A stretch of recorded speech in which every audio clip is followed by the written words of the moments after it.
We don't know who's right or wrong because we are just traveler of spiritual path, not judges. So let God makes judgment.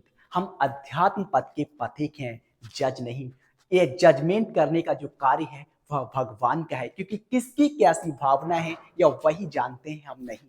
लेकिन आज जब कुंभ में, जहां कुंभ में हमें पुण्य अर्जित करना चाहिए, उसकी महिमा को जानना चाहिए, वहां हम एलिगेशंस उठाने लगे कि अरे ये ऐसा कैसे बन गया, इसने साध्वी को कैसे धारण कर लिया, यह साधु कैसे बन गया, यह तो कल तक ऐसा था वैसा था, इसे तो संन्यास लेने का अधिकार ही नहीं है, इसे तो कुंभ में आना ही नहीं चाहिए, इसने तो कुंभ की धरती को अपावन कर दिया। लेकिन हम तो जज बन गए, हमने तो जजमेंट देने स्टार्ट कर दिए, जबकि हम भी इस पथ के पथिक ही तो हैं। लेकिन हमारे अंदर अहम आ गया, हमने जजमेंट्स देने शुरू कर दिए, या उंगली उधर तो उठाने लगी, लेकिन क्या कभी उधर उठा के देखा, खुद से पूछा मैं कैसा हूं, क्या मुझे अधिकार है? जबकि देखा जाए तो हम तो सामने वाले की कुछ साल पहले के ही जीवन के बारे में जानते हैं, लेकिन ईश्वर तो जन्म जन्मांतरों के बारे में जानता है। तो क्या पता उसके कैसे भाग्यों, क्योंकि कहते हैं ना कि सब कुछ भगवान के द्वारा प्री प्लानिट है। रामचरितमानस कहती है ना, वही वही जो राम रच राखा, कोकर तर्क बढ़ावे शाखा, everything is pre planned by the lord Ram, so why then expend useless reasoning. क्यों तर्क वितर्क करते हैं फिजूल का, जबकि सब कुछ भगवान श्री राम की इच्छा से ही हो रहा है। अगर कोई कुंभ की धरती पर आया है तो यह प्रभु की उस पर कृपा हुई है। जो कहते हैं ना, प्रभु की कृपा के बिना उनके तीर्थ स्थान पर हम जा ही नहीं सकते, हमारा मन ही नहीं होगा। लेकिन हम क्या करते हैं, हमें तो उनका स्वागत करना चाहिए अध्यात्म पथ में। अगर हम सच्चे सनातनी प्रेमी है तो हमें तो कहना चाहिए हाँ आपका स्वागत है, आप कल तक क्या थे इससे कोई मतलब नहीं, लेकिन आज आप हमारी आध्यात्मिकता को जानना चाहते हैं, हमारी संस्कृति की ओर आकर्षित हो रहे हैं, हमारे सनातन के बारे में जानना चाहते हैं, सनातन प्रेमी बनना चाहते हैं, तो आपको तो साहस उनका स्वागत करना चाहिए, फिर चाहे वह कोई भी हो।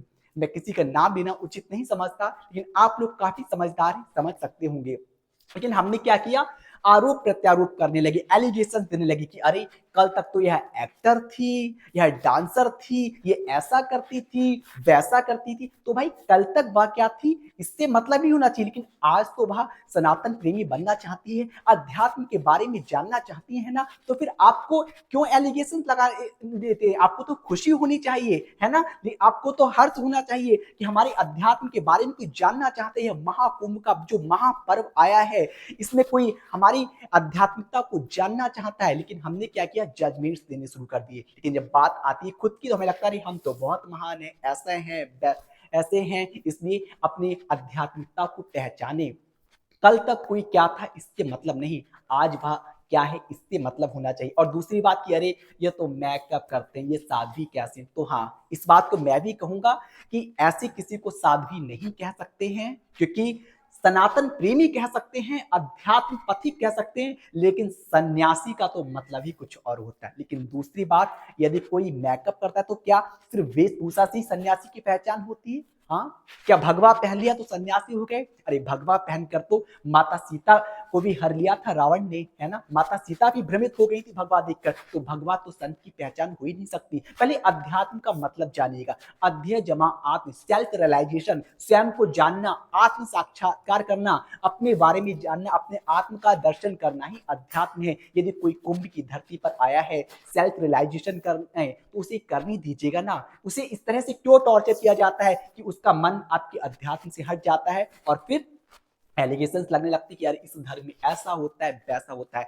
इसलिए यदि आप संपूर्ण विश्व में, संपूर्ण सृष्टि में किसी को बदल सकते हैं तो वह है आप स्वयं। जैसे आप स्वयं होंगे वैसा ही आपको संसार नजर आएगा, क्योंकि जैसा नजरिया होता है वैसे ही नजारे होते हैं, है ना। हम एक ही चीज में चाहे पॉजिटिविटी भी देख सकते हैं, नेगेटिविटी भी देख सकते हैं, इसलिए नेगेटिविटी को ना देखें, पॉजिटिविटी को देखें। आप ये ना सोचे कि अरे वह कल क्या था आज क्या है, ये देखिए ना, कल की बुराई को भुला करके आज की अच्छाई को भी तो देखिएगा, क्योंकि परफेक्ट तो कोई भी नहीं होता है ना। तो हमने उससे ये नहीं देखना है कि वह कहाँ पे गलत है, ये देखो वह कहाँ पे सही है।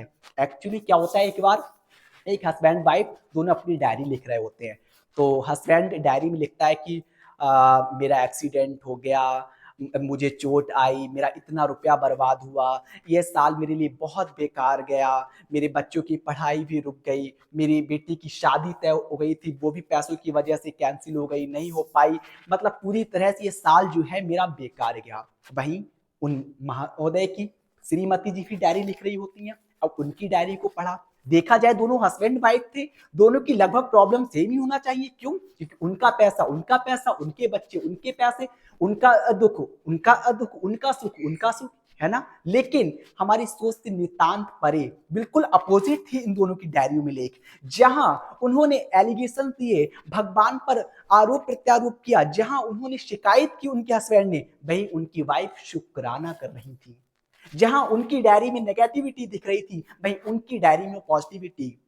जहां उनकी डायरी में दुख था, तो वहीं उनकी डायरी में सुख था। घटनाक्रम एक था, लेकिन नजरिया अलग था। उनकी पत्नी की डायरी में लिखा था कि हमारे हस्बैंड का एक्सीडेंट हो गया, भगवान का लाख लाख शुक्र है कि उनकी जान बच गई।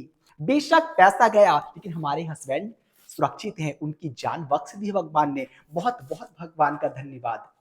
हमारी बेटी की शादी तय हो गई थी, वह कैंसिल हो गई, इसके लिए भी मैं भगवान का शुक्रिया अदा करना चाहती हूँ। क्या पता वह परिवार हमारी बेटी के लिए सही नहीं होता, क्या पता हमारी बेटी को शादी के बाद कितने दुखों का, संघर्ष का सामना करना होता। हमारे प्रभु ने उस जगह रिश्ता न जुड़वा करके हमारी बेटी की जिंदगी बचा ली।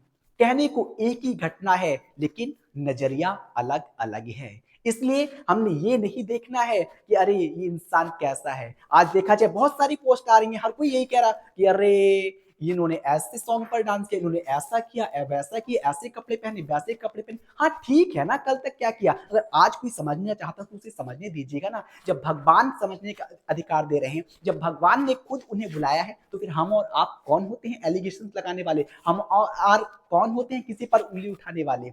इसीलिए अपनी महानता को पहचाने।